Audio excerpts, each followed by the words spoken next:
said that if you come out and speak about the community, even in the most sincere way, you're gonna have to come out and apologize. Hey. Official stance on any group that has a problem with the goddamn Bible. We not apologizing for nothing. Not a goddamn thing. We're not taking sensitivity training with Kyrie Irving. Right. We are the most sensitive group in America. We love blacks and Hispanics. Right. We are sensitive to the plight of our people. Right. So sensitive, in fact, that we can't feed one goddamn African in Marcus Garvey Park, August 27th, for the goddamn Northeast Cookout. Give Captain Tazariak a hand. Right. And then, now we're looking at Whoopi Goldberg, who is filthy rich and who has been on TV in the media, you know, damn near her whole career. I think she's a very masculine woman. Look at the bicep. That right arm, that's not a diesel right arm. That thing is bigger than her. Y'all is, oh, look at the bicep. Look at the bicep. With that arm, she'll crush a brother's rod. With that bicep. Come here, bro. Come here. I want some. Give it to me. No, she must have choked the death of that nigga. Good night. Now we're looking at Whoopi Goldberg, who is filthy. You know what I'm saying? We hold it down for the Most High God. Stay rough, rugged, and raw for the Most High God. That's how we do things. You know what I'm saying? The scriptures say this. You know what I'm saying? Be a soldier. I'm paraphrasing. And it was saying, Timothy, be a soldier for the Most High God. To endure. You know what I'm saying? Endure. The Most High thy power hath chosen thee to be a special people unto himself. That's what God chose. The gifted people. Right. The talented people. Right. The ones that got every goddamn thing. Above all people. Oh, what? Above all people. Above all people that are upon the face of the earth. Now that says it all. We above everybody on the face of this stinking, disgusting, filthy, soft, moist, polluted earth. We are the best. God said it. Did God say that? Damn right. I didn't say that. Give us a goddamn hand. That's right. Clap it up. Clap it up. You know what I'm saying? We hold it down for the Most High God. Stay rough, rugged, and raw for the Most High God. That's how we do things. You know what I'm saying? The scriptures say this. You know what I'm saying? Be a soldier. I'm paraphrasing. And it was saying, Timothy, be a soldier for the Most High God. To endure. You know what I'm saying? Endure. The Most High thy power hath chosen thee to be a special people unto himself. That's what God chose. The gifted people. Right. The talented people. Right. The ones that got every goddamn thing. Above all people. Oh, what? Above all people. Above all people that are upon the face of the earth. Now that says it all. We above everybody on the face of this stinking, disgusting, filthy, soft, moist, polluted earth. We are the best. God said it. Did God say that? Damn right. I didn't say that. Give us a goddamn hand. That's right. Clap it up. Clap it up. So now in many places across the whole world, you can be whatever you want. If you're a little boy, you want to be a girl, you can do that. If you want to be a little girl, a little boy, you can do that. Some people want to be goddamn German Shepherds. So we're gonna see. Japanese man spends $20K to become a human dog. Yeah, but y'all black women call us a dog. Why get mad at him? He's licking his own. Right. This goddamn human spent $20,000 to become goddamn Lassie. The next time the goddamn police is chasing you down and you hiding in the bushes, and then the goddamn police dog come, he's biting your goddamn leg off. Don't be alarmed if you look down and it's goddamn Jackie Chan down there biting your goddamn ankle. Why? So now in many places across the whole world, you can be whatever you want. If you're a little boy, you want to be a girl, you can do that. If you want to be a little girl, a little boy, you can do that. Some people want to be goddamn German Shepherds. So we're gonna see. Japanese man spends $20K to become a human dog. Yeah, but y'all black women call us a dog. Why get mad at him? He's licking his own balls. You know what I'm saying? This goddamn heathen spent $20,000 to become goddamn Lassie. The next time the goddamn police is chasing you down and you hide in the bushes, and then the goddamn police dog comes, he's biting your goddamn leg off. Don't be alarmed if you look down and it's goddamn Jackie Chan down there biting your goddamn ankle. Captain Tazariak. So now I'm in. No, now, and it's also a precedent set that if you come out and speak about the community, even in the most sincere way, you're gonna have to come out and apologize. Hey. Official stance on any group that has a problem with the goddamn Bible. We not apologizing for nothing. Not a goddamn thing. We're not taking sensitivity training with Kyrie Irving. Right. We are the most sensitive group in America. We love blacks and Hispanics. Right. We are sensitive to the plight of our people. Right. So sensitive, in fact, that we can't feed one goddamn African in Marcus Garvey Park, August 27th, for the goddamn Northeast Cookout. Give Captain Tazariak a hand. Right. And it's also a precedent set that if you come out and speak about the community, even in the most sincere way, you're gonna have to come out and apologize. Hey. Official stance on any group that has a problem with the goddamn Bible. We not apologizing for life. Come to the ISUPK and look at the great work of Commanding General Yohana right here in Harlem, New York.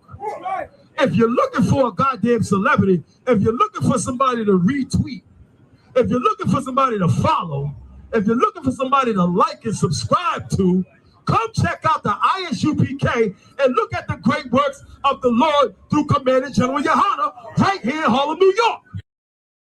If you need a celebrity in your life, come to the ISUPK and look at the great work of Commanding General Yohana right here in Harlem, New York.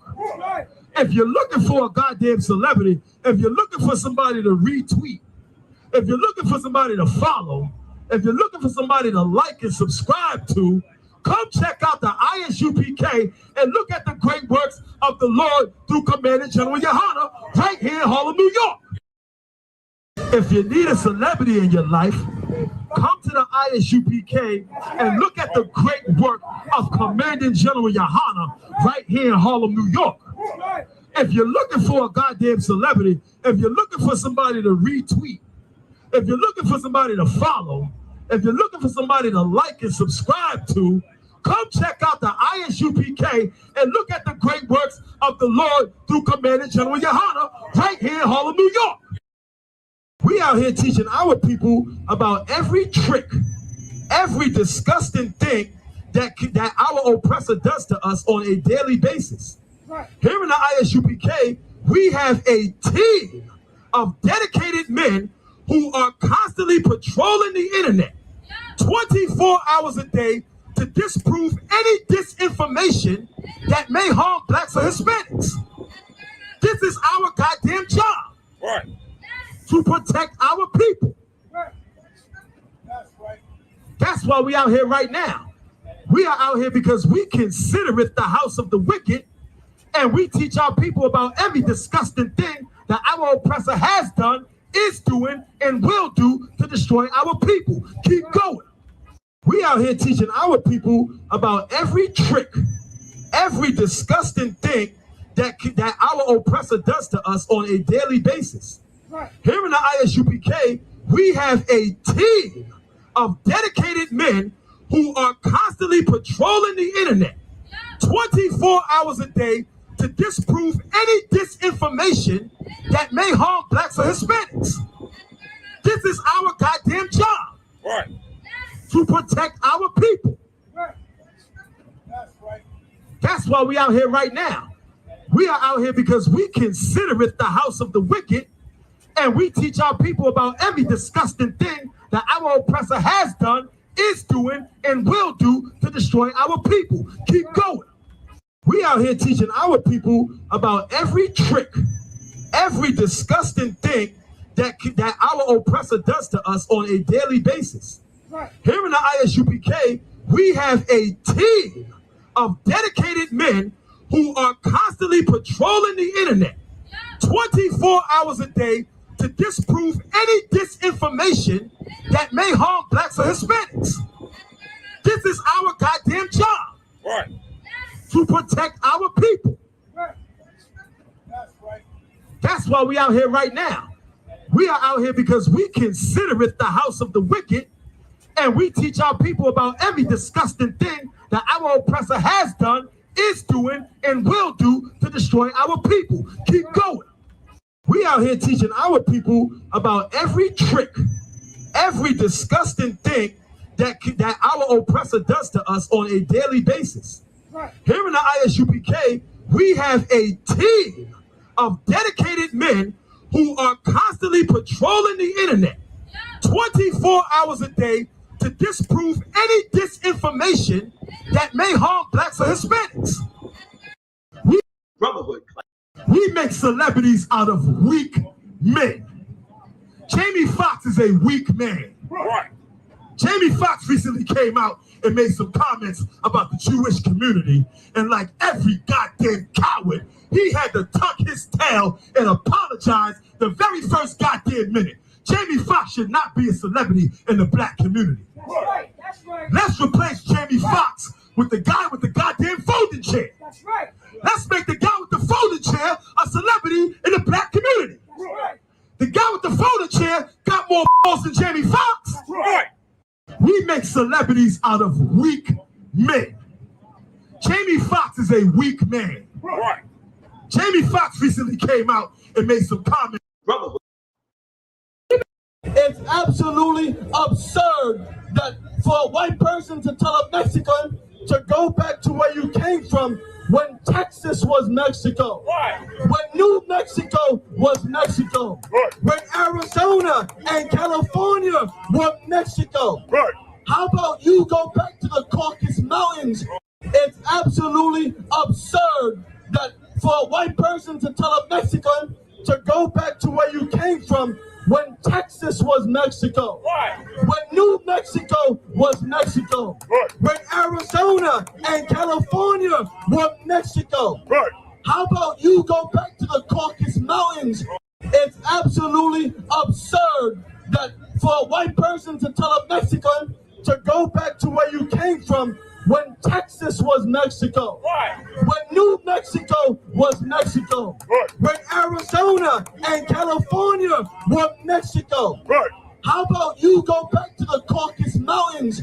It's absolutely absurd that for a white person to tell a Mexican to go back to where you came from when Texas was Mexico, Right. when New Mexico was Mexico, Right. when Arizona and California were Mexico. Right. How about you go back to the Caucasus Mountains? It's absolutely absurd that for a white person to tell a Mexican to go back to where you came from when Texas was Mexico, Right. when New Mexico was Mexico, Right. when Arizona and California were Mexico. Right. How about you go back to the Caucasus Mountains? It's absolutely absurd that for a white person to tell a Mexican to go back to where you came from when Texas was Mexico, Right. when New Mexico was Mexico, Right. when Arizona and California were Mexico. Right. How about you go back to the Caucasus Mountains? It's absolutely absurd that for a white person to tell a Mexican to go back to where you came from when Texas was Mexico, Right. when New Mexico was Mexico, Right. when Arizona and California were Mexico. Right. How about you go back to the Caucasus Mountains? It's absolutely absurd that for a white person to tell a Mexican to go back to where you came from when Texas was Mexico, Right. when New Mexico was Mexico, Right. when Arizona and California were Mexico. Right. How about you go back to the Caucasus Mountains? It's absolutely absurd that for a white person to tell a Mexican to go back to where you came from when Texas was Mexico, when New Mexico was Mexico, when Arizona and California were Mexico. How about you go back to the Caucasus Mountains? It's absolutely absurd. Brotherhood class. Every Tuesday night. We make celebrities out of weak men. Jamie Foxx is a weak man. Jamie Foxx recently came out and made some comments about the Jewish community, and like every goddamn coward, he had to tuck his tail and apologize the very first goddamn minute. Jamie Foxx should not be a celebrity in the black community. That's right. That's right. Let's replace Jamie Foxx with the guy with the goddamn folding chair. That's right. Let's make the guy with the folding chair a celebrity in the black community. That's right. The guy with the folding chair got more balls than Jamie Foxx. Right.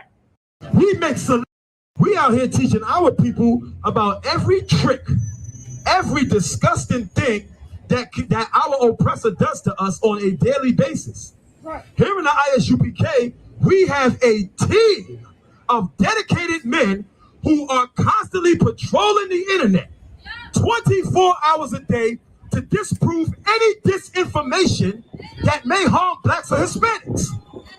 This is our goddamn job. Right. To protect our people. Right. That's why we out here right now. We are out here because we consider it the house of the wicked, and we teach our people about every disgusting thing that our oppressor has done, is doing, and will do to destroy our people. Keep going.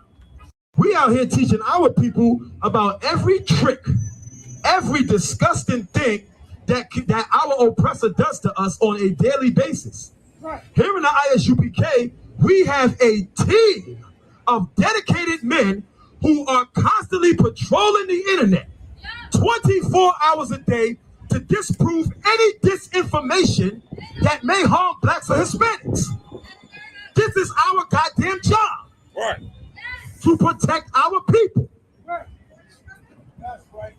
That's why we out here right now. We are out here because we consider it the house of the wicked, and we teach our people about every disgusting thing that our oppressor has done, is doing, and will do to destroy our people. Keep going. We out here teaching our people about every trick, every disgusting thing that our oppressor does to us on a daily basis. Right. Here in the ISUPK, we have a team of dedicated men who are constantly patrolling the internet 24 hours a day to disprove any disinformation that may harm blacks or Hispanics. This is our goddamn job. Right. To protect our people. Right. That's why we out here right now. We are out here because we consider it the house of the wicked, and we teach our people about every disgusting thing that our oppressor has done, is doing, and will do to destroy our people. Keep going. We out here teaching our people about every trick, every disgusting thing that our oppressor does to us on a daily basis. Right. Here in the ISUPK, we have a team of dedicated men who are Yeah. Once again, we live. ISUPK Monday night history class. Give me a 1 in the chat if you can hear me loud and clear. Let me get a 1 in the chat if you can hear me loud and clear. Let's see what we got going on here.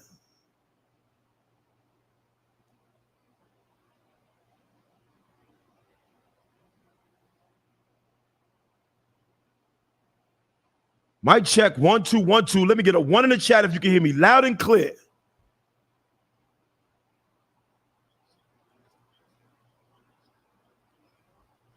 Perfect. The water, brother. The water.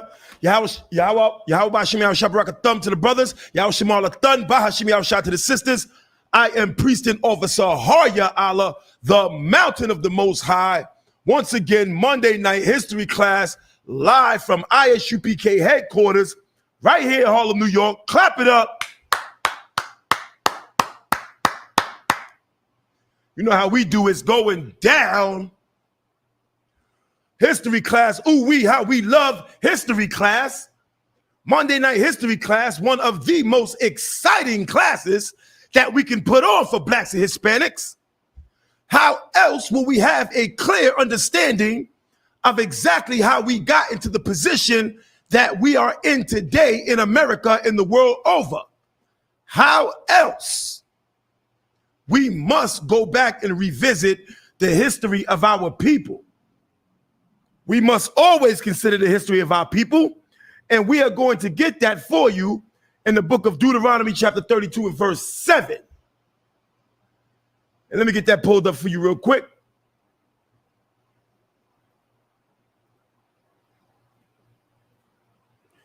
This is the book of Deuteronomy chapter 32 verse 7. Remember the days of old. Say it again. Remember the days of old. We must remember the days of old. If we do not take time on Monday nights right here in ISUPK headquarters and in every ISUPK school, in every state, in every city across the world, our people may forget exactly how we ended up in our current predicament. We must revisit the history left behind to us from our forefathers in the Bible in order to have a clear understanding of where we are going. We must remember the days of old. Consider the years of many generations. It would be impossible for us to have a clear understanding of why there are so many black men and women in prisons across the entire United States, which has the largest prison population in the world. It would be very difficult to understand why that is if we do not consider the years of many generations.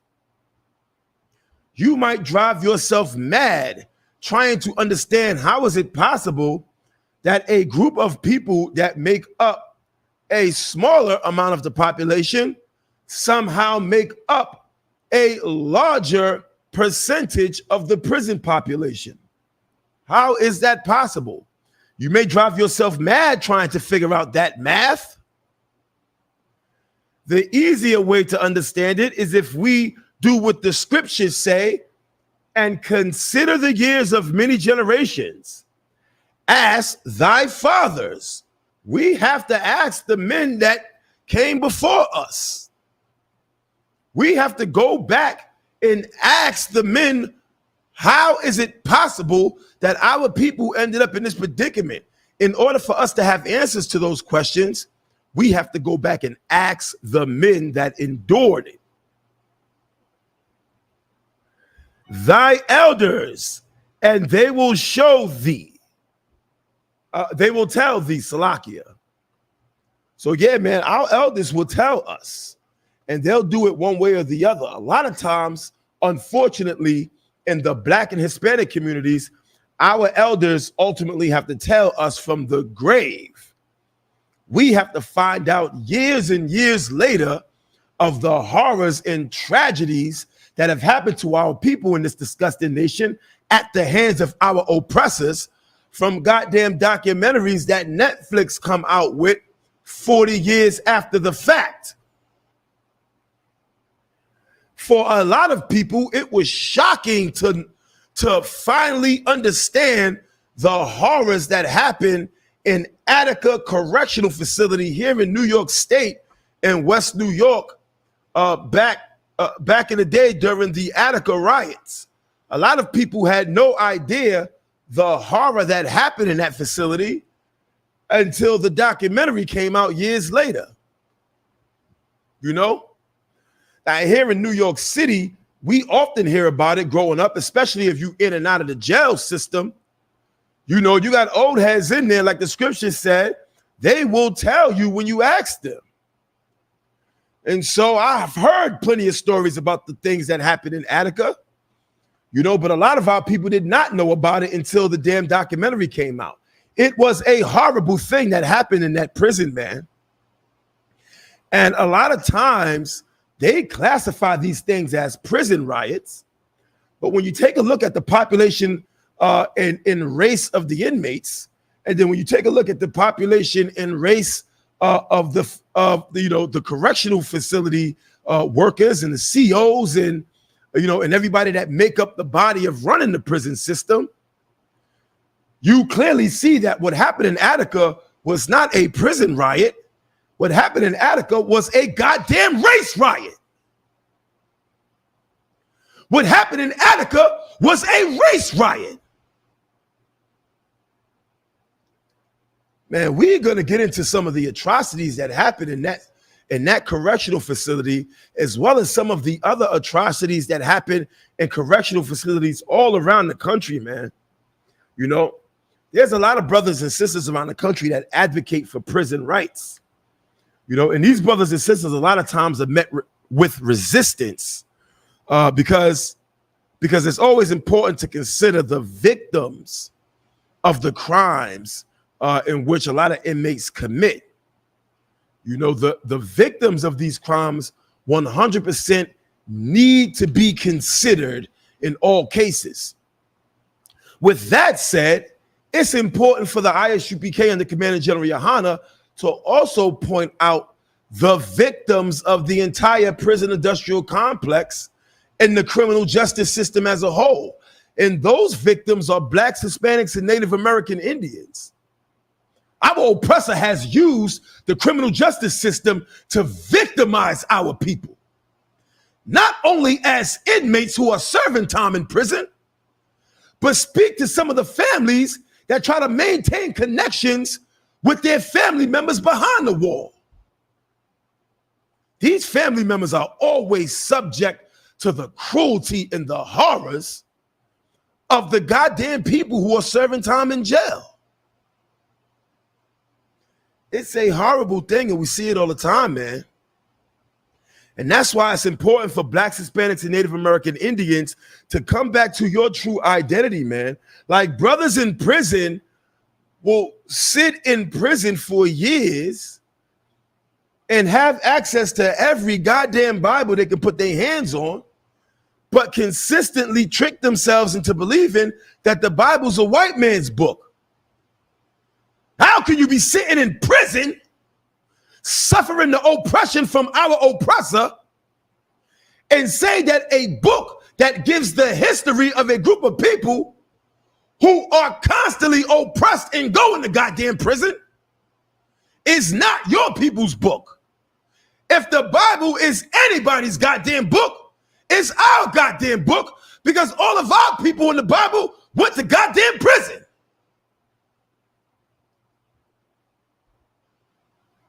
Let me get that for you, man. We're going to set it off with Genesis chapter 39, man. And we're going to go down to verse 20. So Genesis 39 and 20. And Joseph's master took him. Who is the Joseph that we are speaking about here? This Joseph is the progenitor, the forefathers of all Puerto Ricans and Cubans, the so-called Puerto Ricans and Cubans.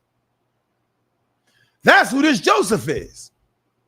Like, if you are Puerto Rican from the tribe of Ephraim and you are sitting in somebody's prison believing that the Bible is a white man's book, you should know that your father was the first goddamn one to go to prison out of the 12 tribes. This is talking about your history. And Joseph's master took him and put him into prison. Joseph was locked up. A place where the king's prisoners were bound. And he was there in the prison. Joseph was there right in the goddamn prison, man. Like, if you are a goddamn Latin king in the prison system and you believe that the Bible is not your book, or you are following some disgusting Roman Catholic and not understanding that you are the very bloodline of God's chosen people, then you are never going to get down to the real reason why you're in prison. You're just going to be scratching the surface of why you and all your brothers and sisters are in prison. Let's keep going, man.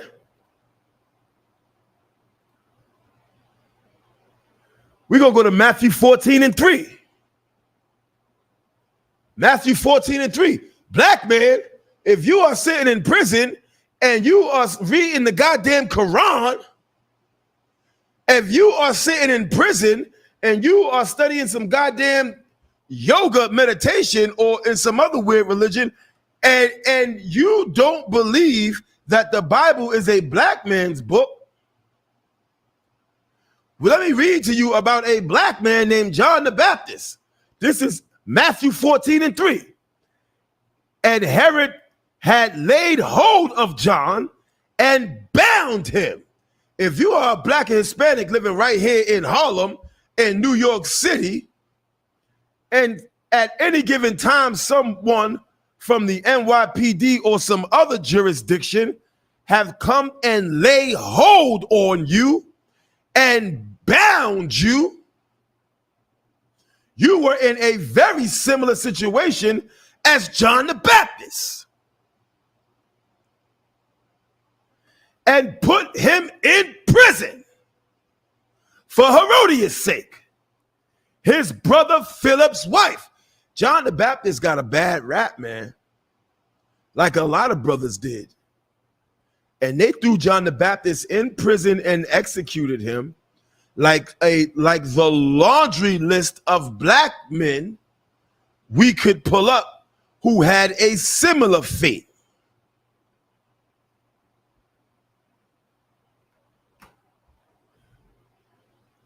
If you have found yourself and your family caught up in the wiles of the prison industrial complex, you may very well be of the 12 tribes of Israel, Salakia.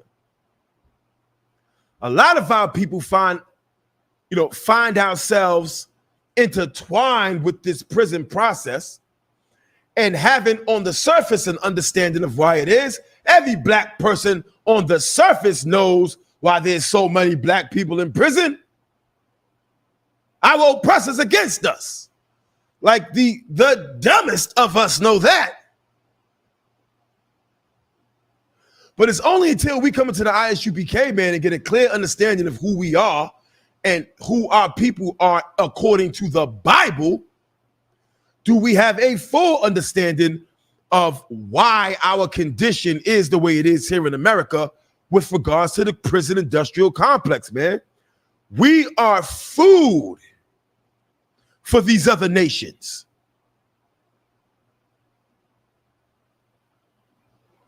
And we are in these prison houses as food for America to continue to be the great power that it is. I mean, goddamn, just think about it. The only time a black man can ever get a job working in a factory is if he is in a goddamn state prison.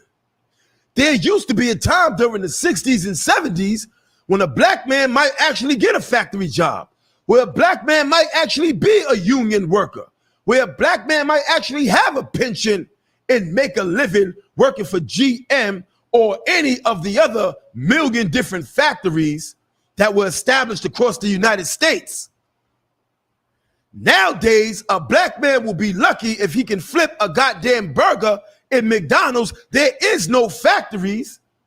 The only place a black man would be able to work in a factory, the only place a black man could have the time and resources to dedicate to learning machinery and actually understanding how assembly lines and factory work actually operates is in a goddamn prison. In a prison. It ain't no goddamn factories here in Harlem. They're not manufacturing goddamn, bicycle wheels here in Harlem. if a black man wants to learn factory work, he may very well find himself in goddamn, 5 Points, Clinton, Elmira, Comstock. If you want to learn trades, these are the places where a lot of blacks from New York City actually learn trades in the prison system. It's a horrible thing to think about, man. And this was predicted in the scriptures. I'm going to go ahead and get Isaiah 42 and 22, man. This is the prophet Isaiah, our forefather, predicting our conditions.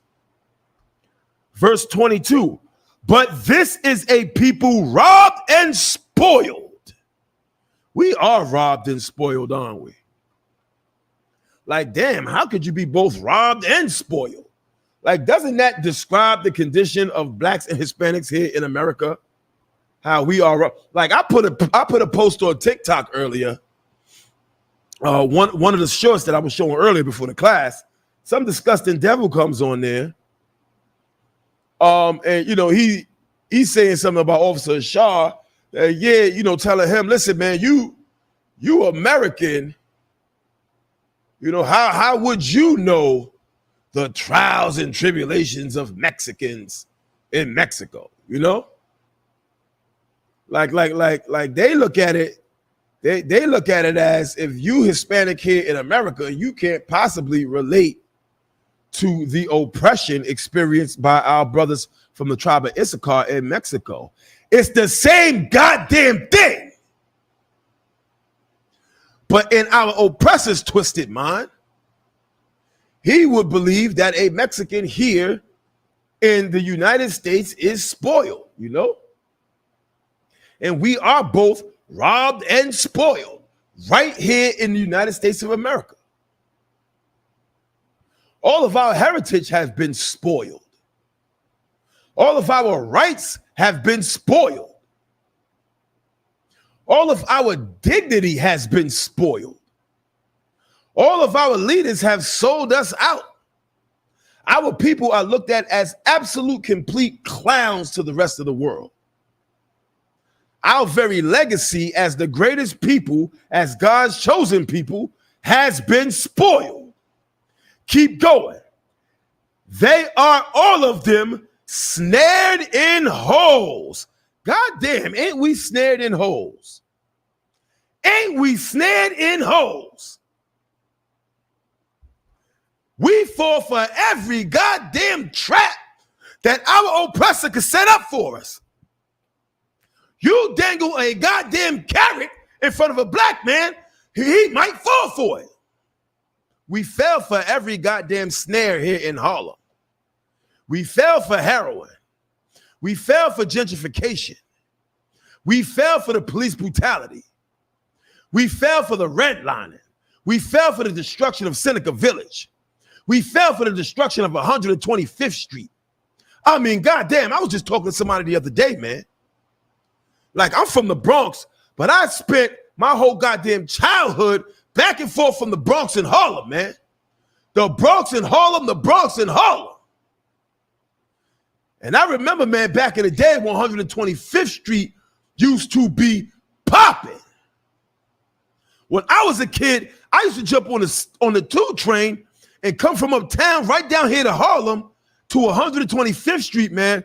And 125th Street was one of the biggest, economic markets for black people in New York City.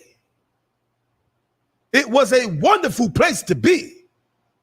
And like nowadays, you could walk up and down 125th Street like that. Back in them days, it'd take you 3 goddamn hours to walk down 125th Street because there was so many brothers out there selling stuff and so many people stopping, and there was so many goddamn people on the street, man. It was New York, you know what I'm saying, the way New York used to be. You go out there now, man, and you can't find a goddamn black man making a dime in Harlem. Like there was a time, man, when I was a kid, you walk up and down 125th Street, man. You walk from the State Building down to goddamn Lenox. By the time you get down to Lenox, you have a whole new goddamn outfit on. Like brothers will dress you fly in Harlem. You'll be walking down the block, brother be like, yo, shorty, yo, come here, shorty. Yo, come here, yo. We don't wear that like that no more, man. Take that off, man. Put that on. Here's this watch. Throw this shirt on, man. Just give me $10 for everything. You walk up the block like, goddamn, Harlem. You know what I'm saying, man? Like it was brothers out here, man, who was hustling, man, and who was making a living without having to gang bang and sell drugs. Of course, you still had those characters as well. But you also had, you know what I'm saying, this area here, man, where black men could come and sell and be involved in commerce without having the brick and mortar stores, because we had already lost all the brick and mortar stores. So the black men were able to come out in front of the stores and get money. That disgusting Rudy Giuliani came along, man, and gave every goddamn vendor's license to every disgusting African who could swim his way over here from Ghana. Moved the whole goddamn operation down to 116th Street. Now it's a whole goddamn African market. I go down there in the 90s looking for some goddamn Carcanat jeans. They got a goddamn dashiki with open-toe sandals. This is what happens when gentrification happens. We lose all of our commerce. They give it to the nations. The 125th Street I know today is a mere shell of itself back in those days. And let me tell you something else. In the early 90s, the 80s and early 90s, man, the ISUPK was tearing these goddamn streets up in Harlem, no different than we tearing them up today. When I was a kid, and I will never forget, man. I will never, ever forget. I used to come down here to Harlem, man. I used to sell bean pies right here on 125th Street for $1. Like 9 years old, I do a little rap song, sell bean pies. You know what I'm saying? My mother used to have to connect with the bean pies over here in Harlem. So, and the UPK is always on the block. Anytime you came to Harlem in those days, the UPK is on the block, and they was live. And back in those days, man, like I don't know the protocols back in those days, but brothers used to grab you like, yo, shorty, come over here, yo, you know, Christ is black, right? Like you wasn't just gonna walk by, you know, the camp and you was a young black man. Brothers would be like, yo, short, yo, you right there, come over here, Christ is black. You know what I'm saying? It wasn't like, you know, the protocols we got today. Brothers, you know what I'm saying? You was going to know Christ was black if you was in Harlem back in those days. And I'll never forget, man, a brother came up to me. I will never forget this. It was like the first year Giuliani got in office. Well, maybe he had been in office for a little while, man. And the brother had a soft sign. And the soft sign was Mayor Giuliani dressed in drag. Because Giuliani had one on Saturday Night Live and dressed in drag. And the brother had a soft side. He's like, yo, shorty, yo, come over here, man. Come over here. You know it's the mayor of New York, right? And I'm looking, I'm like, he's like, yo, the mayor of New York is and he used the F word, the derogatory term for LGBT. You know what I'm saying? He was like, yo, and I'm looking at it like, God damn. Like the brother was so hardcore, man. He left such an impression on me here in Harlem, man. And that always stuck with me, you know? And I had a lot of interactions, you know what I'm saying, with the UPK as a child, seeing them in the streets of Harlem and the Bronx and Brooklyn and all of that. But that particular thing stuck out to me, man. It was like, you know what I'm saying, like this brother took time out of his day to bring this picture out just to show me that the goddamn mayor is a cross-dresser. Like that's the love we have in the UPK. Salakia.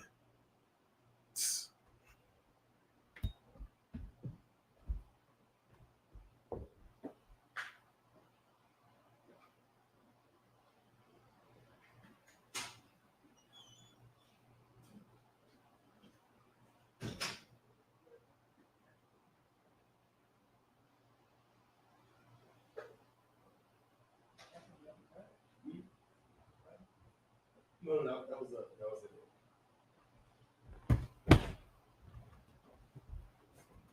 But yeah, man, big shout out to the ISUPK and the Commander General. Like,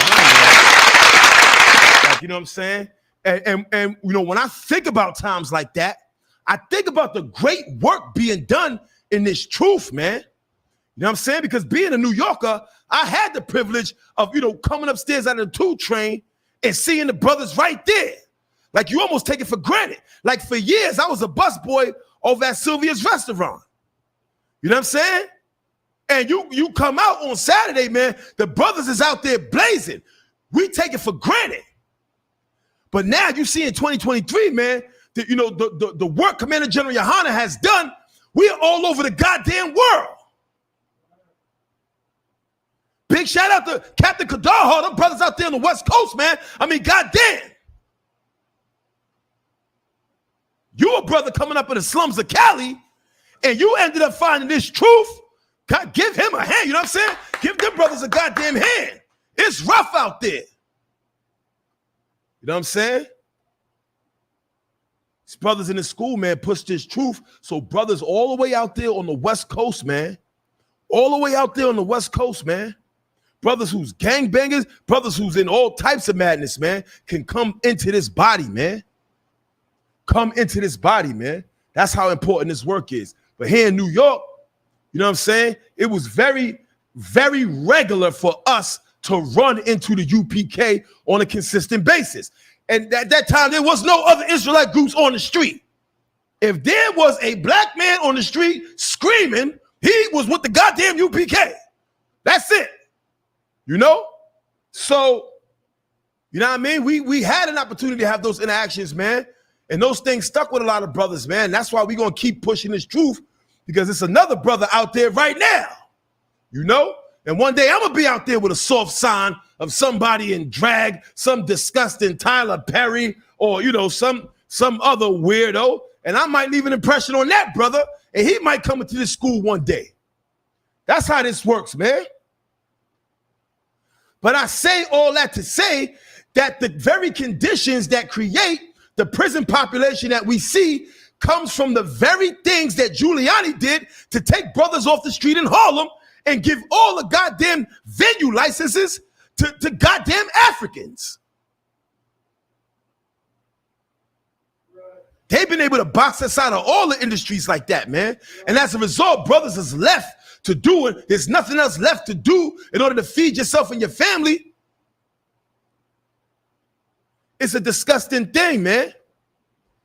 And we see this happening that led to the very conditions to what happened during this horrible thing that happened in West New York, man. And we're going to get into that as well. Let me finish reading this. We had Isaiah 42 and 22. They are all of them snared in holes. It's important, man, because we get caught up in the traps of our oppressor, man. Our oppressor sets traps for us. He is a cunning beast. And he sets traps for us, man. Falling into petty crime is a trap. Falling into petty crime is a trap, man. And the oppressor sets this trap by limiting our resources otherwise. The answer to this is being able to lean on brotherhood. You know, this is something that we inherently learn in the ISUPK and the Commander General Yohana. Keep going. And they are hid in prison houses. Where? Hid in prison houses. Where? Hid in prison houses. We're hid in the goddamn prison houses. Like, it's funny they use the word hid. Like, if you're from New York City, man, New York City is, if not one of the most populous cities in the world. 8 or 9 million people right here in New York City. You have any idea how many black men are up in those prison systems in New York State that would otherwise be here in New York City?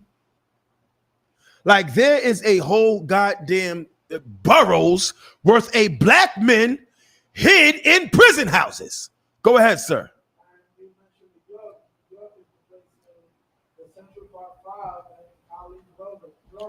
Right. Yeah, they were railroaded. Right. Yeah, in prison houses. Right. Damn right. Damn right. Give him a hand, man. You got bail. No, you don't got bail, so you can't get out. Right. Right. Damn right, man. Damn right. Those brothers was hid in prison houses, man. It's a lot of innocent brothers that were hid away in prison houses and were executed. Man. My rib. Yo, big shout out to my rib, Amaya, man. You know the thing that with the youngest brother that ever got executed. Oh yeah, Right. Yeah, that's his name. They had to put him on the phone books and all that. I guess she was watching something on TikTok and Instagram. They was doing like a dramatic thing. She's like, "Oh, I was about to cry." I was like, "Damn, you know that's the right spirit. You're supposed to be about to cry, man." Watching that young boy get executed like that. And if I'm not mistaken, the dog came out years later and said the kid was innocent. If I'm not mistaken. Yeah, man. It is a horrible thing. You know, right here in New York State. Salaki, go ahead. That devil was dead. They found a dead white woman, and he was somewhat connected to that area. I think the road pastor, Yeah. red pastor about the area was searching, and they just went to him. No, I think it was two young dead girls they charged him with, man. Yeah, right. Something like that. They said that his story was the inspiration behind the Green Mile. But anyway, man, right here in New York State, man, a few miles from here is Sing Sing prison. And Sing Sing prison was known for its electric chair. If I'm not mistaken, it was the first electric chair ever used. In fact, here in Niagara Falls was the first time the electric chair was even introduced. You know, like our oppressor is just a horrible person. Like they sit around and look at Thomas Edison and Nikola Tesla, and that's how they fool black people too. Like they always try to give you the cool one. Know what I mean? Like Thomas Edison, he's the establishment man. Know what I'm saying? But Tesla, he's the cool one. Know what I'm saying? Tesla, you know, they did Tesla dirty so we can identify with him. He was the cool one. They are both disgusting devils who brought the worst out of one of the greatest technological advances ever. I mean, Thomas Edison used, you know, his electricity to charge everybody every single dime. I'm gonna go home right goddamn now, look in my goddamn mailbox, and it's gonna be something from Con Edison. I'm sick of him. And then Nikola Tesla, he used his technology to make a chair that you sit down in and goddamn electrocute you to death. That's what they did up in Sing Sing prison for years and years, man. They named that thing Old Sparky. And they fried so many brothers. Like you can go on the goddamn, you know, FBI, you know, death penalty list, death row. You'll see it's nothing but black men on there.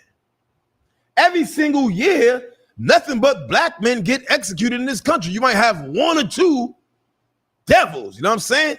The Timothy McVeighs of the world. You know what I mean? Like you got to blow something up. It's a horrible thing, man. Go ahead, sir. Right. You tried to take down this great country. Right. What did black people do to get the election? These people tried to literally, in the words of Dave Chappelle, y'all marched a Confederate flag down the rotunda. Confederacy did not even do that. Every last one of you should be in an election chair. Right. But to be real, they should do it old style and have you tied to a spike with 21 gun salute. Right. If you do that, you're going to get 4 years if Trump doesn't get reelected and pardon you. But what did these black men do to give the election? Right, man. I mean, listen, man, some of these black men did crime, you know, against their own people, which is a horrible thing, man. Others did crime against heathens and, you know, Edomites and all of that, man. I mean, you know, the black man should not do no crime, you know, but when we look at individual crime, we can dig deep into that. I assure you they do. a black man commit a crime, and it is the greatest forensic investigation that can ever be done by the goddamn CIA. I mean, you trip over a goddamn crack in the ground, and they will be out there analyzing every goddamn molecule they can find. We are persecuted for our crimes to the fullest extent of the law. A brief look at the prison population would easily indicate that. So we can look at individual black crime. Today, we are looking at the crime of the prison industrial complex. Right. That is a crime against our people.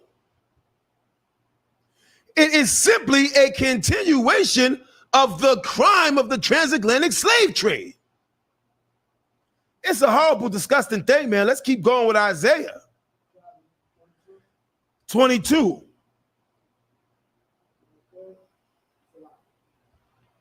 Isaiah 42 and 22.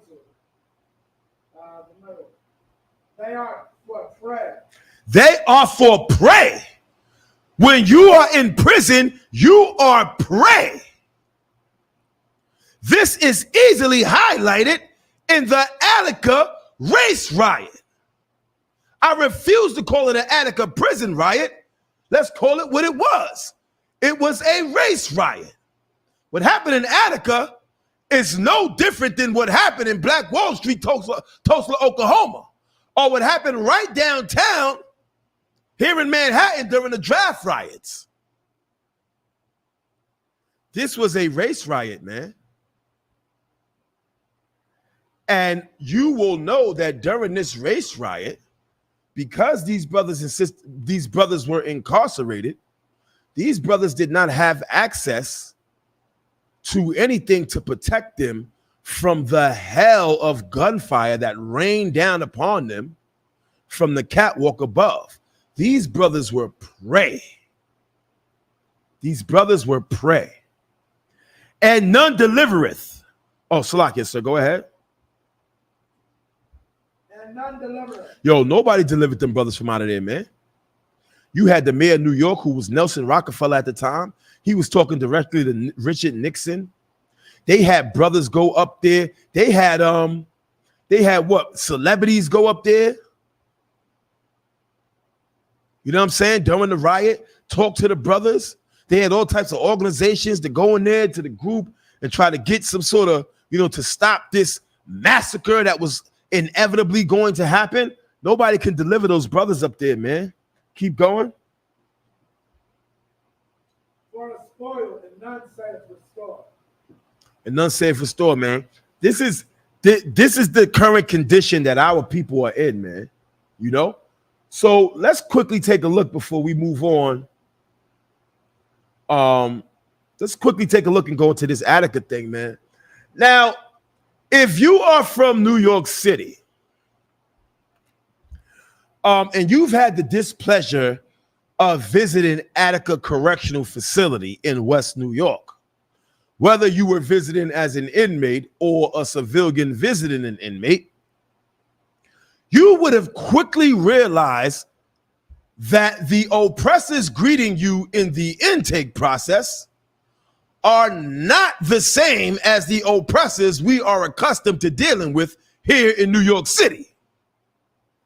If you've ever visited Attica Correctional Facility in West New York, and you are from New York City, upon entering the facility, you would have immediately realized that the oppressors greeting you in intake are not the oppressors downtown on West 4th Street smoking weed and playing hacky sack in Washington Square Park. This is a completely different breed of oppressors out in Attica Correctional Facility in West New York. The oppressors up there come from a long line of oppressors who have spent generations working in the prison system. These are families that for 4, 5, 6 generations, their entire goal in life was to oversee imprisoned black men. That is their profession. All the secret trades of the tricks of the trade are passed down from father to son, family after family after family, who secure state jobs and work for the prison system. This is a completely different breed of Edomite. These are not the Edomites that you stand on the train platform on Grand Central Station and they say, excuse me, when they brush past you to get off the goddamn train. It's not them. These are not the oppressors that you are confused as to whether or not they're racist. When you enter Attica Correctional Facility, the last thing you are ever confused about is whether or not the correctional officers are racist. Sure. It is their bedrock policy.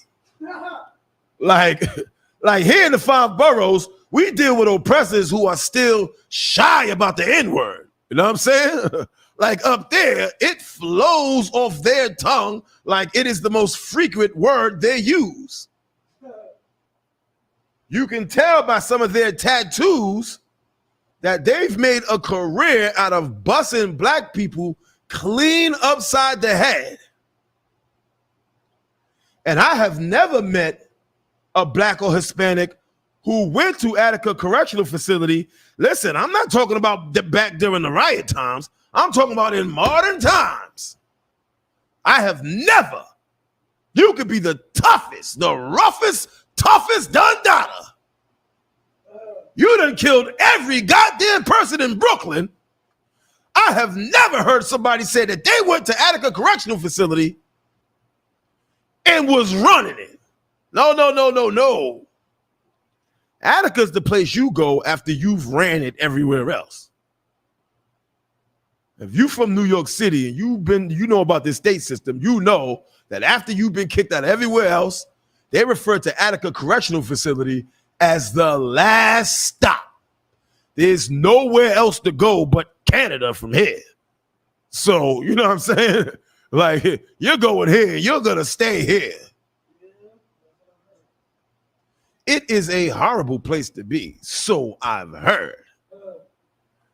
And it houses some of the most ruthless criminals. Like, goddamn, the man who killed Malcolm X, like the real one who they caught at the scene with the smoking gun, is in Attica. Mashed potatoes, bomb. There you go. I killed Malcolm X. David Berkowitz is in Attica, the son of Sam. Know what I mean? He used to run around the blocks popping people. He said a dog told him to do it. He's up in Attica, man. Know what I mean? Right here in Harlem, man, there was a story back out in the 80s, man, the Rich Porter. Man, there was a dude who kidnapped his little brother or his nephew or something and goddamn cut the boy's fingers off, was mailing the fingers to. Have you ever seen that film, Paid in Full, man? They talk about that, man. How they kidnapped that young kid, man, and end up killing that young kid, man, for ransom money. That brother's in Attica. It's a horrible place to be, man.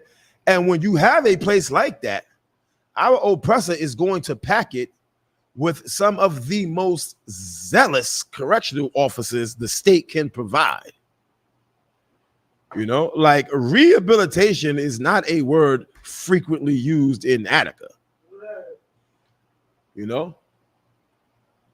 And go ahead, sir. Correction? More like suppression. More like suppression, you know? Like even the nurses in Attica is mean. Like the goddamn nurse is mean. Like, hey, I'm injured here, alcohol, just put it on there. Ah, shut up. Go back to your cell. Like, goddamn, even the nurses is mean. Go ahead. I had a question. To your knowledge, I know you mentioned the Gaza generation about some of the prisoners, especially like this. Because I've heard brothers, shout out to Captain Park and prison program. A lot of Damn right. know that because multiple generations in there. I'm sitting next to my father and my grandfather in jail, asking how we all got here. The white man is the devil. A Word. lot of that as well as some of the prisoners and the prison guards are multi-generational inside the structure. Yes, so to speak. You know, it's a little different because it's geographical. And so when you look at a state prison like Attica, right? Attica is a huge facility. And Attica employs tons and tons of people in that area there. All of those people are geographically in and from that area. The prisoners there are from all over the state. You got brothers from Brooklyn, the Bronx. You got brothers from Rochester, Buffalo. You got brothers from Dannemora and Albany. You know what I'm saying? You might run into a relative. But, yeah, the prisoners going to prison is most certainly generational. But the geographical aspect of it is more going to the like, this is their town. This is their town. You know what I'm saying? Like, let me tell you something. Let me tell you something. In a prison like Attica or Clinton, let's say you escape, like the townspeople are gonna deputize themselves. And you know what I'm saying? Yeah, like, you know what I'm saying? Like the soccer mom is going to deputize the goddamn minivan and go out and look for you. Now I mean, it's this town cannot survive without this prison. This prison going down takes the whole town down. They are all invested in it. And you have no idea, man. Like, let me tell you something. Like, it'd be Valentine's Day. All the roses are grown in the prison. So you're sitting there in the horticulture program and you're growing roses, and then they come and all chop them down, load them on the truck for Valentine's Day. All of those roses that you cut down, they selling them for $15 a pop. You know what I'm saying? Like all of these things come out of the prison and is used to help the economy of the surrounding. You're a slave for this community. Literally, man. Without your slave labor, without you being there, without the fact that the prison is here and therefore the town, the state dumps a certain amount of money into this place, which props up the economy. All of these people working in this prison got state checks coming in with pensions and all that. That's money that they use to sustain the town, man. When the prison is gone, the town is gone. If you don't go out there, black man, and sell that nickel bag of crack for $4.50, then towns like Attica can't continue to thrive and live and be happy and have their high school football games, Friday night lights, and make celebrities out of their high school football stars and they cheerleaders. They can't live their happy semi-suburban life out in West New York unless you go out there and sell crack. That's the case for every goddamn city and state in the United States of America.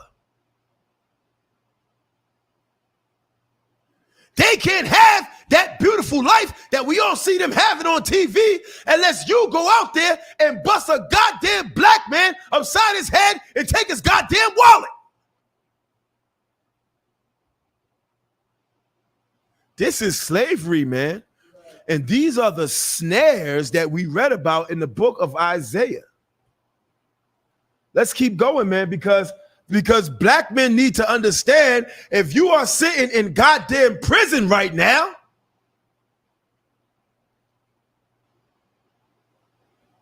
and you are a goddamn Muslim or a Christian, and you believing that the Bible's a white man's book, just open it up and read about your forefathers and how almost every single last goddamn one of them had to do time in prison.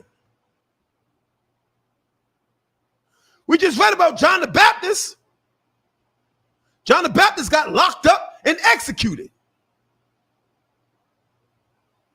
If you're Puerto Rican and you're sitting on Rikers Island thinking the Bible's a white man's book, your forefather Joseph was the first of the 12 tribes to get locked up.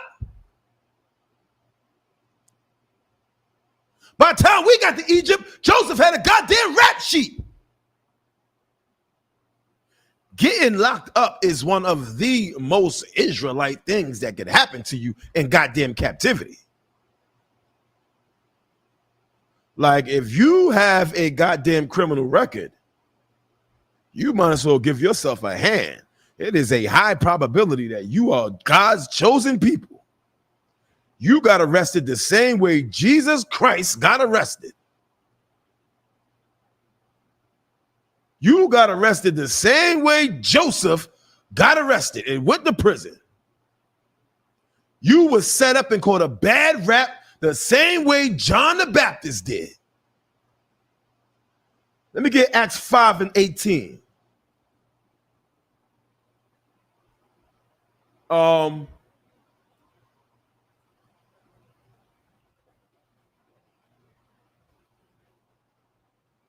Salakia, before we get that, let me get Acts 13 and 1.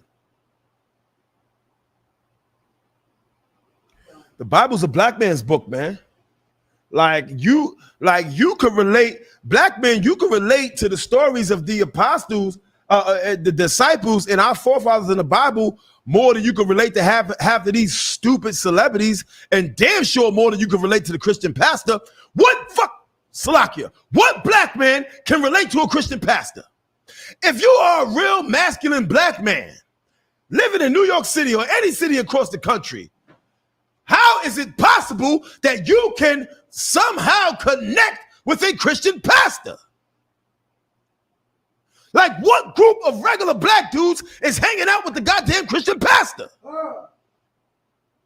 When you become a Christian pastor, you are doing a quantum leap from becoming a regular black man to a goddamn disgusting trader who will sell your people out to the oppressor at any given moment.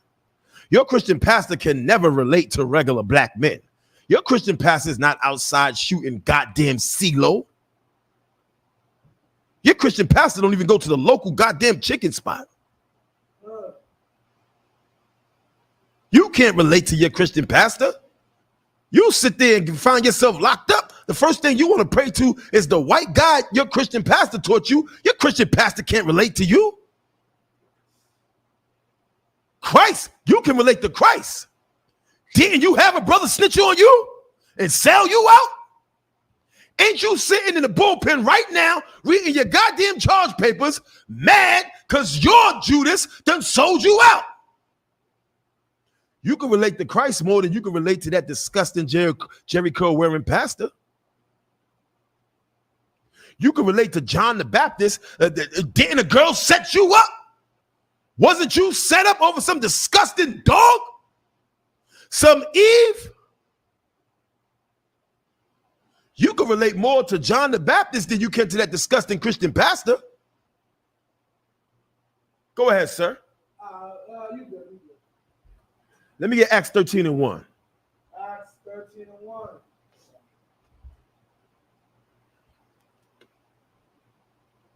Acts 13 and 1. Now there were in the church that was at Antioch certain prophets and teachers as Barnabas and Simeon. Certain prophets and teachers. Certain prophets and teachers. These are the apostles, man. Keep going. As Barnabas and Simeon, that was called Niger. They were called what? Niger. They were called what? Niger. Why were they called Niger? Why were they called Niger? No different than when you walk into Attica Correctional Facility, the first name you would be greeted with is Niger. Except they will use a different pronunciation of it. And that's what they were calling the disciples of God, man. Which lets you know that you relate more to the disciples of God than you do that disgusting Christian pastor.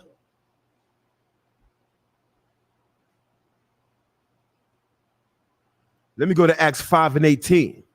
The book of Acts 5 and 18. This is still talking about the disciples. This is still talking about the disciples of Christ. We just heard that they were black and they were called the N-word. What else happened to them? And laid their hands on the apostles and put them in the common prison. The apostles was called the N-word and thrown in goddamn prison. Like, does that not sound familiar? Like that, like goddamn, those two verses is like my personal biography. They called me the N-word and locked me up. The memoirs of Harya Allah. Like, goddamn, man. If you are sitting in prison, do yourself a favor and read the book of Acts. You know, if you're sitting in prison, do yourself a favor and read about all of your ancestors that sat in prison. Go ahead, sir. One that I always bring up, people like to gloss over this. Moses had a woman. Right. Right. In fact, let's pull that when you get a chance. What the officer just brought out is heavy. Moses had a goddamn warrant. An arrest warrant. I mean, let me tell you something, man. We do these Monday night history classes for all blacks, Hispanics, and Native American Indians. But when you see Precinct Officer Harya Allah up here, man, I do these classes for all of my people, specifically for convicts and brothers on parole, man, and inmates and brothers on the run, brothers like Moses who got a goddamn warrant. You see, I don't want you to watch Monday night history class when you're doing good, when you're flashing online with your big stack of money and you're killing them. Nah, don't watch it then. I want you to watch it when you're on the run. Watch it when you got when they got a warrant out for you. You hide under a goddamn car.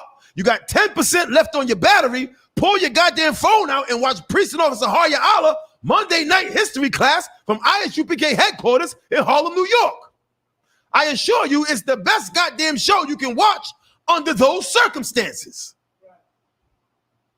We do these classes, man, for the wretched of society. We do these classes for the gutter. The gutter's where we come from, man. And what you learn by reading this Bible is that every single prominent person in this Bible came from the goddamn gutter. Jesus Christ came from the goddamn ghetto, man. Jesus Christ was out the gutter. Word. He was out the gutter, man. The same way people look at you when you go to other places. You from out of New York, you from Brooklyn. You from Brooklyn, and you go down to goddamn, you know what I'm saying, some place in Florida or some rural place, out in Arizona somewhere, they look at you like you done lost your goddamn mind. Like, I walk into a McDonald's out in suburban Maryland, and yo, let me get you know how we do. We go to McDonald's in New York. We go up to the front. We don't wait in line. We walk right up to the front and just stare right at the thing like, yo, cheeseburger, you know what I'm saying? Like, that's how we do in New York. Like, in New York, we have a certain rudeness that is not experienced across the country. Like, when I walk into a McDonald's, you know what I'm saying? I walk straight to I don't care how long the line is. I walk straight up there. In New York, that's fine. In other places, they damn near call the goddamn cops on me. I know he ain't just skipped the goddamn line. New York is a little different, man. That's the same way they looked at Christ when he showed up at places. Nazareth? What's wrong with you? I mean, no different than when you tell people you from the Bronx and Brooklyn. And you suddenly see everybody hiding their goddamn purse. The places we come from is the gutter, man, that has horrible reputations. These are the people that we do these classes for. Did you get that? Khan. Yeah. Read what you got. Exodus 2:11. And it came to pass in those days when Moses was grown that he went out unto his brother and looked on their burden. And he spied an Egyptian smiting an Hebrew. He did what? So spied an Egyptian Smiting in Hebrew. He did what? Spied in Egyptian. Smiting and Hebrew. Listen, man, let me tell you something. What we read about right now, a little sidebar, is the same spirit that we seen them brothers down in Montgomery, Alabama, man. Moses saw an oppressor smiting one of his brothers. Keep going. One of his brethren. Damn right. Verse 12. And he looked this way and that way. Yo, you hear that? Y'all hear that, right? You telling me this is a white man's book? You telling me this is a white man's book? Moses seen somebody popping over his man. He did what? He looked this way and that way. How many times you hit that move? Like, that's my move. At any given time, I was about to do something. You know what I mean? You got that's a black man's move. That's what Moses did. Moses said, I'm about to make a move. Let me look this way and that way to make sure everything's good. Go ahead. When he saw that there was no man. Right. Moses looked this way and that way. He see ain't nobody there. All right, nobody there. Bet. Let's do it. What he did? He slew the Egyptian. Ha ha! Yo, Moses is a gangster. Y'all sitting there telling me this is a white man's book. Like, goddamn, that's like a goddamn Chicago hit. Moses seen the brother, you know what I'm saying, hitting his brother, man. Moses made sure the coast was clear and then went over there and laid that man down. Moses was sticking up for his brother, and as a result, they issued an arrest warrant. Moses went on the run. Like, think about that, black man. Moses went on the run. Like, don't ever be sitting in prison or having our oppressor come to lock you up over something and think it's the end of the goddamn world. Like, Moses caught a body and went on the run for a goddamn capital murder. And in the end, he ended up leading all of our people out of Egypt after the Most High, slew the firstborn of the Egyptians, man. Like, you got to understand that Christ is coming back for murderers, man. Christ is coming back for murderers. Christ is coming back for pimps. Christ is coming back for the most horrible. Christ is coming back for you, black man. You know what I'm saying? Whether you in prison or not. Now, time's getting short. So let's jump into this Attica thing real quick, man. Listen, man, this Attica thing is a horrible incident that happened. It happened right here in New York City. And you know what I'm saying? If you're a Black, Hispanic, or Native American Indian, man, you want to try your best to stay out of that prison system, especially here in New York City.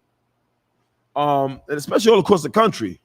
Like, prison is horrible. And here in ISUPK, we have a prison program in which we're able to reach out to brothers, man, counsel brothers, and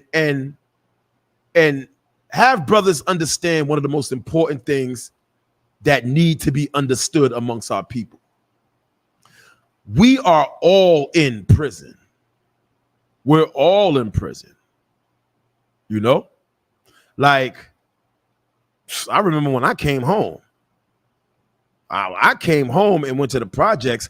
There was so many goddamn gates and bars around the projects. It was like a medium security facility up north. You know what I mean? Most of the people in the projects cannot get out the projects. That's why getting out of the projects is a saying in the projects. You know what I mean? Nobody's trying to get out of the suburbs. You don't hear anybody trying to get up out of Beverly Hills. I'm trying to get my mom out of Beverly Hills. No. You're trying to get your mother out of goddamn Clinton houses down the block here in East Harlem. You can't get your mother out of Clinton houses. Why? Because we're all in prison, man. Know what I mean? Let me get John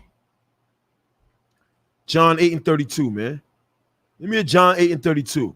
It's important that when you come into the ISUPK under Commander General Yohana, you begin to realize that your experience in prison is not limited to brick and mortar. You begin to realize that there may be brothers in prison right now that are freer than you are on the goddamn street. You know what I'm saying?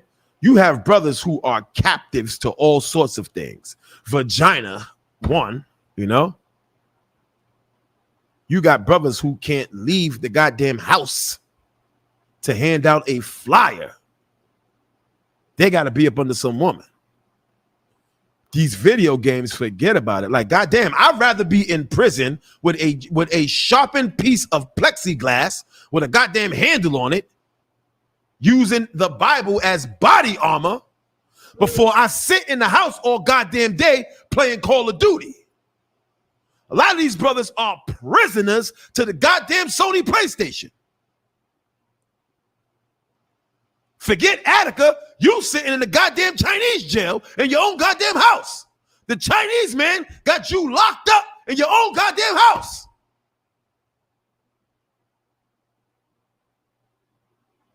Read what you got. John 8:32. Ye shall know the truth. Say it again. Ye shall know the truth. Say it again. Ye shall know the truth. Keep going. And the truth shall make you free. Ye shall know the truth, and the truth shall make you free.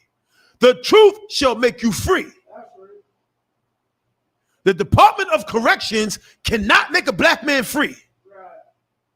The New York State Department of Parole cannot make a black man free.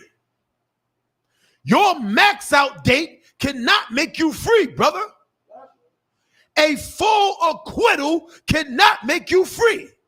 Just ask goddamn O.J. Simpson.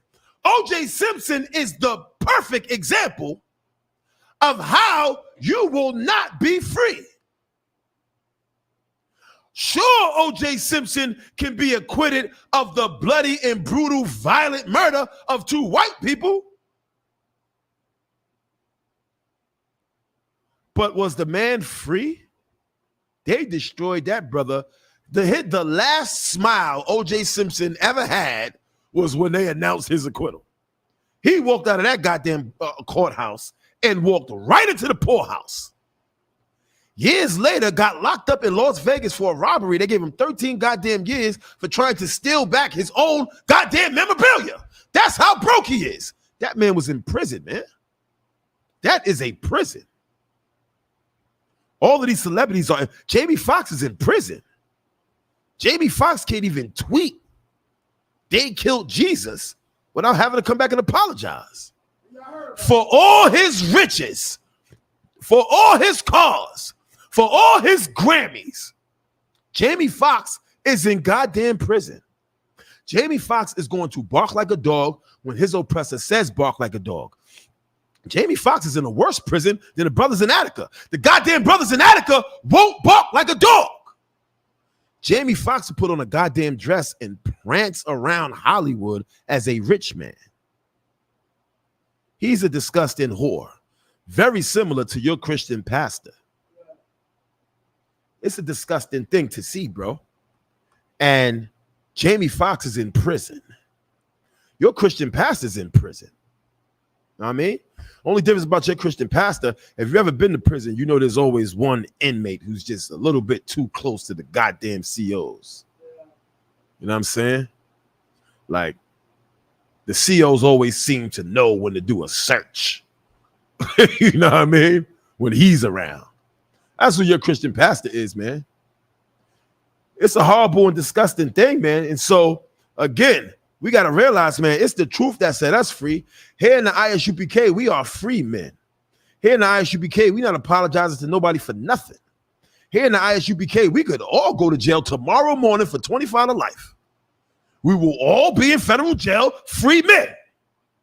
Because it's the goddamn truth that set us free.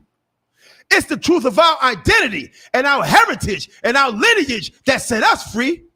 Once you got the goddamn truth, you can sit there and watch all of your children be tortured and murdered and still be free like the sister in the Apocrypha. Once you are free, you can be able to give a God to cut the Pharisees like Stephen and still die a free man. Stephen was a free man. Even in his incarceration and execution, Stephen died a free man in the book of Acts. It's the truth that sets us free, man. You could be sitting in Attica right now, a free man, coming to this truth, coming to the understanding of who you are and who your people are, man. That is what we offer blacks and Hispanics here in the ISUPK. And Salakia, that's what the Lord offers, man. That's what Christ returned to offer his people. The opportunity to know the greatest truth of all. And it's that truth that set us free, man. So damn that goddamn prison. You know what I'm saying? This Bible is what sets us free. Now, we don't have much time left. So I want to quickly get to this because this is important here. And I'm not going to get into the whole thing, man. But there were some very serious atrocities that happened in this Attica riot.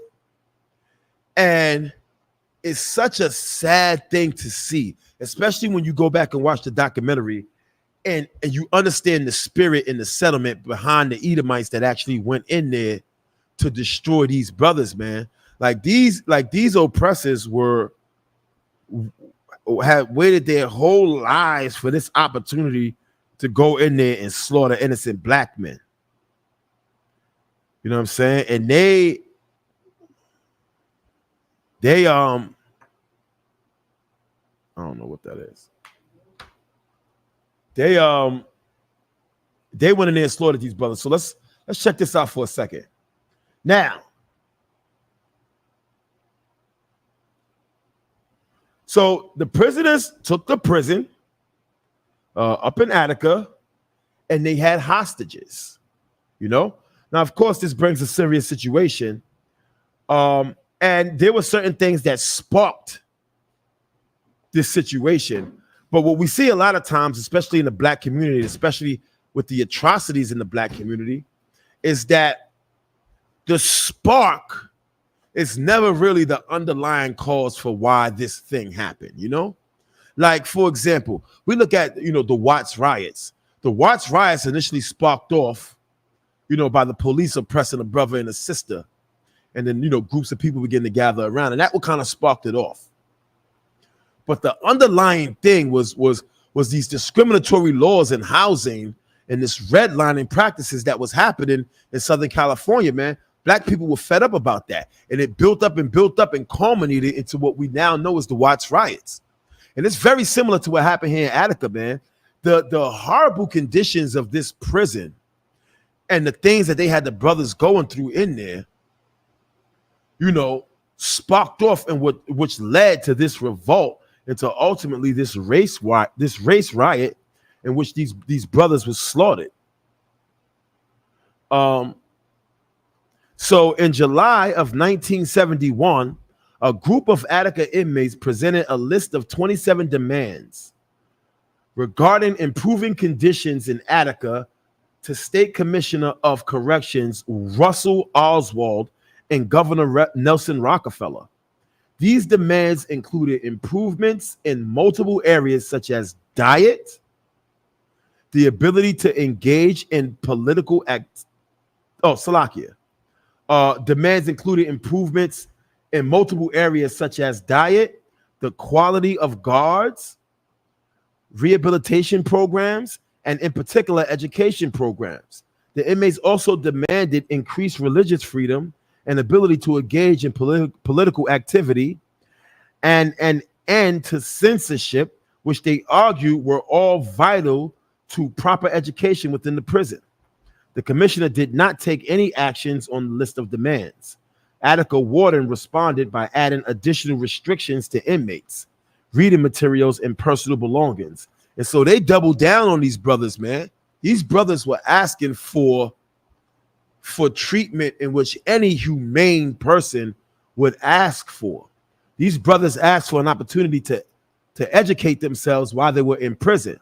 These brothers asked for an opportunity to have rehabilitation programs. These prisons openly allow drugs in. You got a lot of brothers that go into these prison systems and end up worse on drugs than they ever could have been in the streets.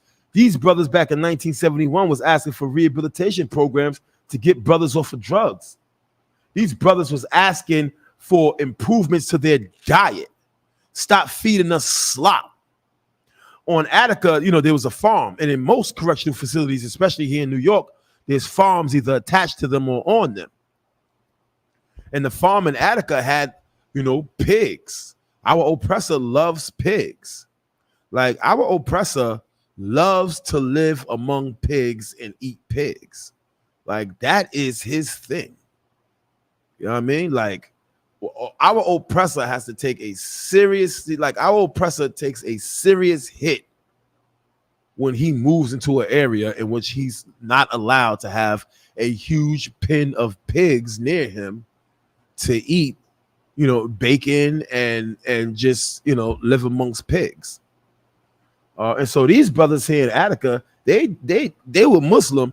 They did not want to eat pig, nor did they want to eat food that was prepared in pans and in kitchens in which pig was prepared. You know what I'm saying?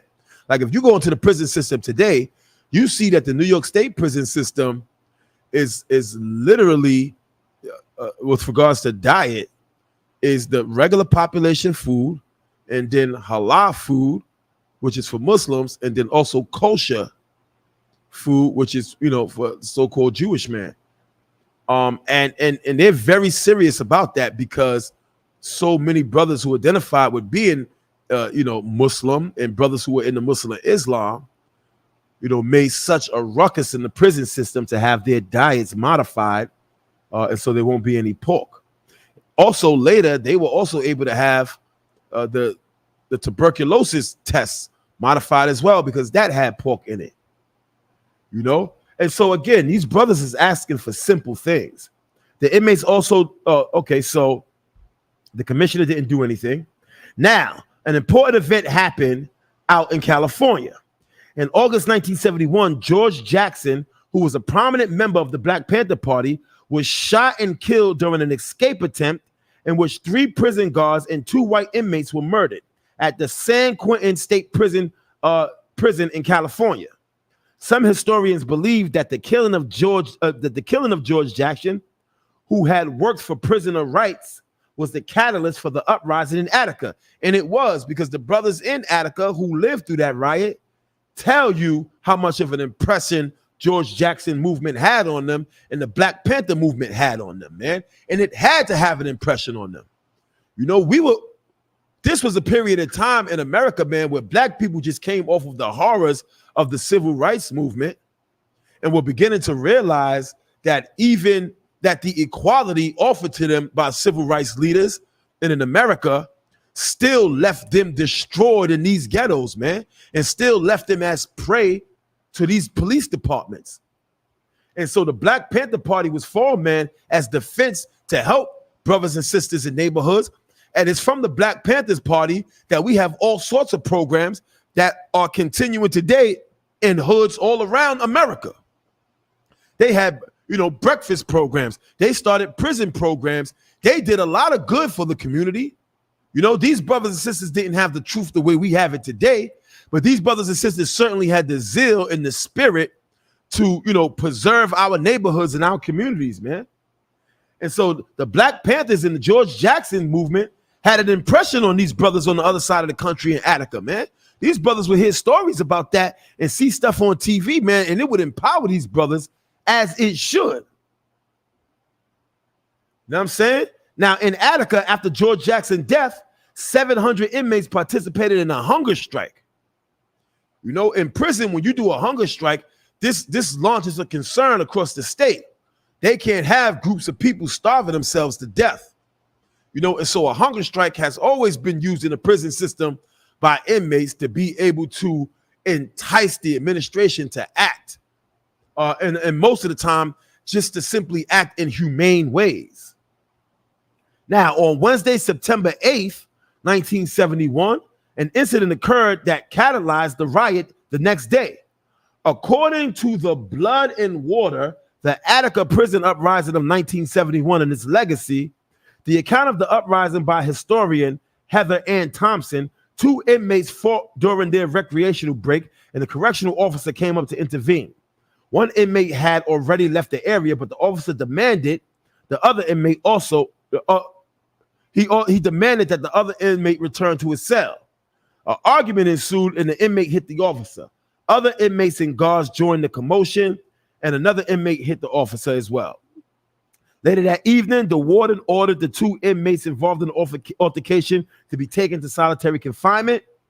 But when the officers arrived at 5 Company to take the inmates away, other prisoners resisted. The other inmates and 5 Company shouted and threw things at the guards, and one inmate, Willie Ortiz, hit an officer with a can of soup, resulting in him being assigned to keep lock or confinement to his cells, man. And so they came to take these 2 brothers out, and the other brothers stood up for them. And so by noon, September 9th, correctional officers and the police controlled about half the prison and its inmates, while 1,281 of Attica's approximately 2,200 inmates controlled the other half, including D-Yard, 2 tunnels, and the central control room referred to as Times Square. Inmates held 42 officers and civilian employees hostage. Okay? Now, this went on for a few days, and there was a lot of negotiations going along. But ultimately, on the night of Sunday, September 12th, in 1971, plans were drawn up to retake the prison by force. Members of the team of observers argued for Oswald to deliver to inmates one final appeal for the settlement before the forcibly retaken.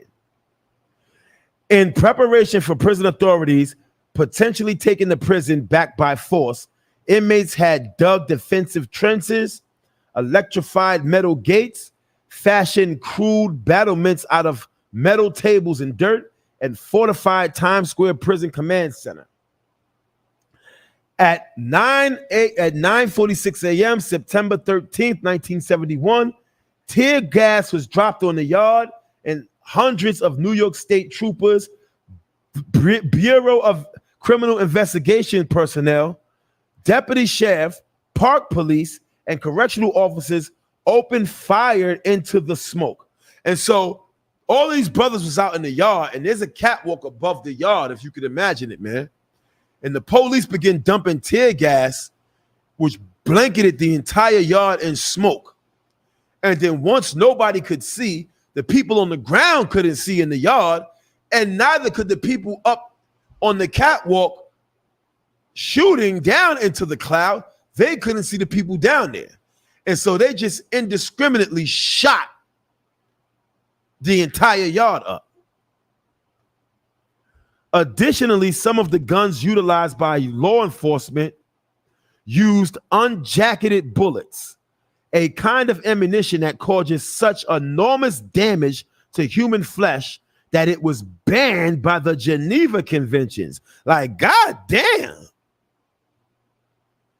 God damn.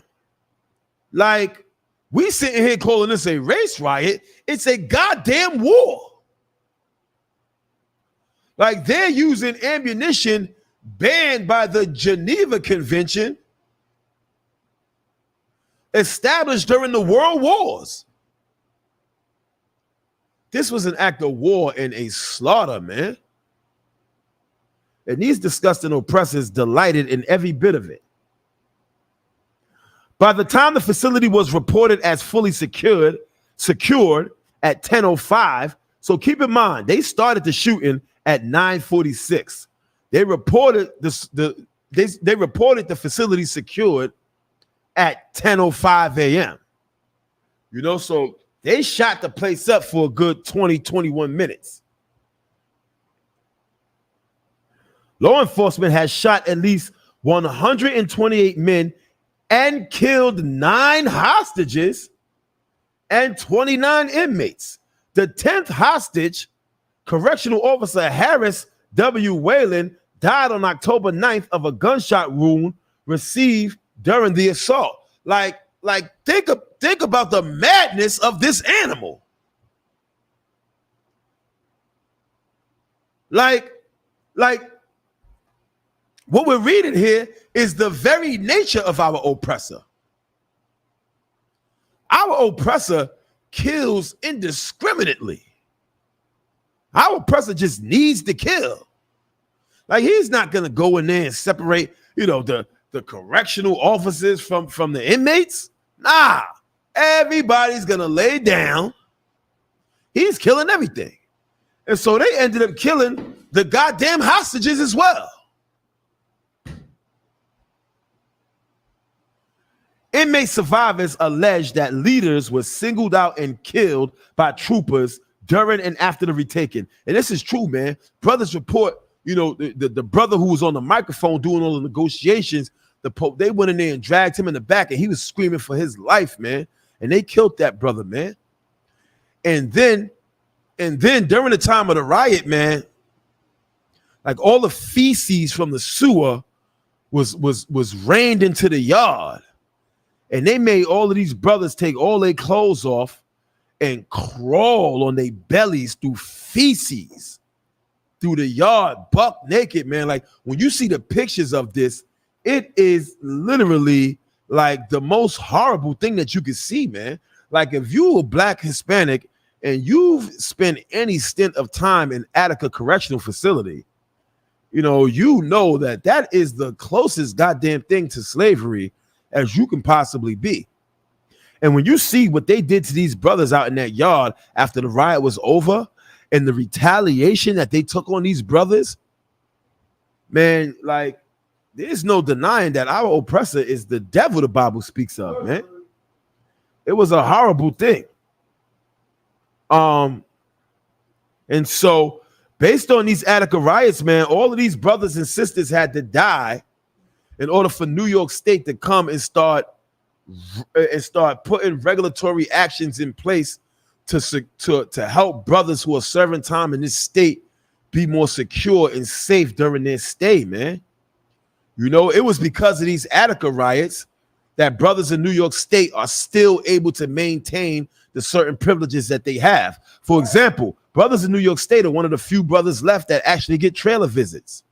You know what I'm saying? Like a trailer visit is a huge thing for a brother who is incarcerated, man. Once a month, you're able to have your rib come up and spend time with her separate away from the inmate population and actually feel like a goddamn man again. You know what I'm saying? Actually lay down with a woman and be able to spend time with her and have her cook for you and be able to get your mind, you know, off of the horrors that's going on in the prison system, man. And it's not taking away anything from the victims, you know, from any of the crimes committed resulting in brothers being incarcerated, because that's something else different to look at, you know. And we could also do a class on that as well, because here in the ISUPK, under no circumstances do we uplift a black criminal over a black victim, a Hispanic criminal over a Hispanic victim. You know what I'm saying? But at the same time, the purpose of this class is to highlight the overall criminal injustice of the system as a whole. It is a horrible thing on black families. It is designed to destroy black families. I've seen this happen firsthand. And you see it continually happening as they modernize the prison industrial complex.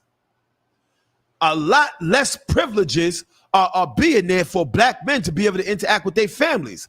Like New York State is one of the states, the last states left where you can physically touch and interact with your family, man, on a visit.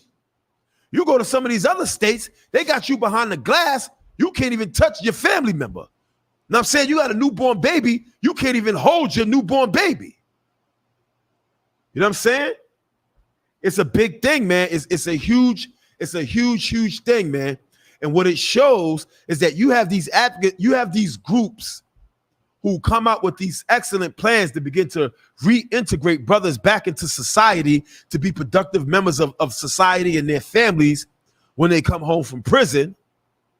But then you have another power who is 100 times better funded, 100 times more resources, and 100 times more zeal to destroy the black family than you would ever have, you know, the counterparts to uplift the black family, man.